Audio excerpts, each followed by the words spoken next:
নমস্কার। লাইভ মন নিয়েতে আপনাদের সবাইকে স্বাগত জানাই। শুরু করি চিঠিতে।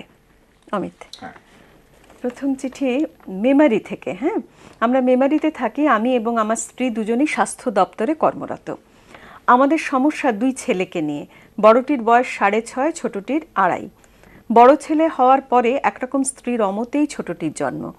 যেহেতু আমার ধারণা ছিল যে নিউক্লিয়ার ফ্যামিলিতে একটি ছেলের তুলনায় দুটি ছেলের একসঙ্গে বেড়ে ওঠা ভালো, কিন্তু দ্বিতীয়টিকে নিয়ে আমার স্ত্রী আমাকে খুব গঞ্জনা দেন, যদিও আমাদের সবসময়ের জন্য একজন কাজের লোক থাকে। দ্বিতীয় ছেলেটির সিদ্ধান্ত কি আমার ভুল ছিল? দ্বিতীয় প্রশ্ন, আমি গ্রাম ভালোবাসি, কিন্তু যেহেতু আমাদের গ্রামের পরিবেশ ভালো নয়, সেহেতু দুটি ছেলেকে নিয়ে গ্রামে থাকার ঝুঁকি নিতে পারছি না। ভাবছি বড়টিকে হস্টেলে রাখবো। আমার দ্বিতীয় সিদ্ধান্ত ভুল কিনা জানাবেন।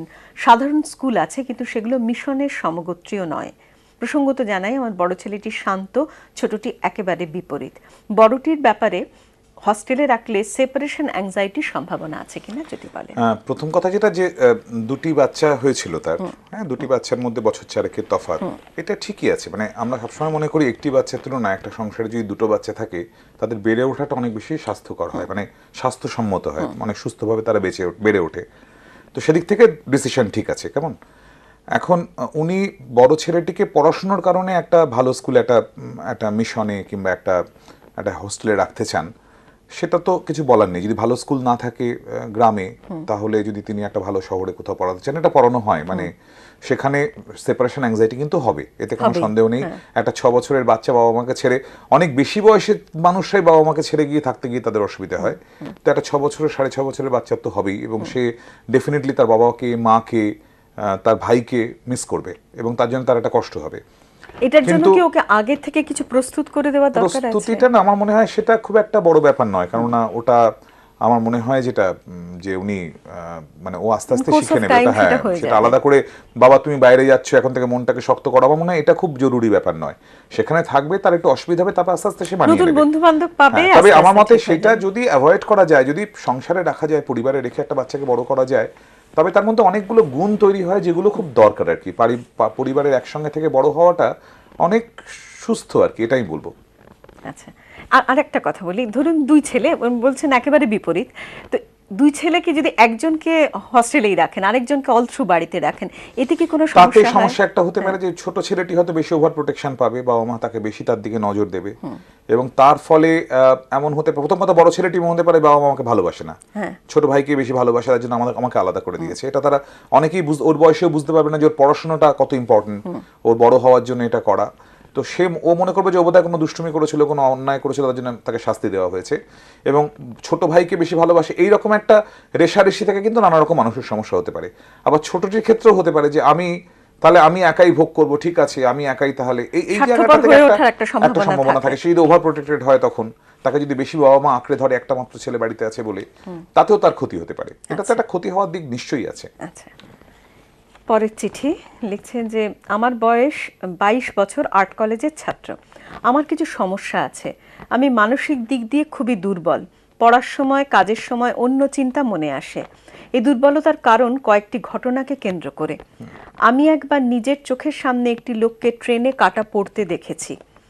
আমার নিকট এক ভাইয়ের অকাল মৃত্যু সংবাদ পেয়েছিলাম। আমার স্কুলের এক বান্ধবীর অকাল মৃত্যু হয়। তাছাড়া আমার মায়ের প্রতি অসম্ভব টান ও মায়া আছে। আমি ভাবি মাকে ছাড়া কোনোদিন বাঁচতে পারবো না। কোনো দুঃখের গান শুনলে মায়ের মুখটাই ভেসে ওঠে চোখের সামনে। আমি একা ঘরে থাকতেও শুতে ভয় পাই, মাকড়সা দেখে ভয় পাই। আমার এই ভয়, টেনশন, অতিরিক্ত মায়া, এগুলো কিভাবে কাটাতে পারবো? না, একটু ব্যাপারটা যেটা, একটা তো ওর মধ্যে যেহেতু এটা হতেই পারে যে একটা বড় ট্রমাটিক ঘটনা যদি মানুষের জীবনে ঘটে, তবে সেটা ইটসেলফ তার মধ্যে নানা রকম একটা অনিশ্চয়তা, একটা অস্থিরতা, এবং তার সঙ্গে সঙ্গে উদ্বেগ, টেনশন, এগুলো তৈরি করে। একজন মানুষকে কাটা পড়তে দেখা, এটা একটা খুব ট্রমাটিক, একটা খুব ভীষণ রকম একটা নাড়া দেওয়ার মতো ঘটনা, এবং সেই ঘটনাটা একটা ভয়ের, একটা পারপিচুয়াল ভয়ের একটা অবস্থা তৈরি করতেই পারে।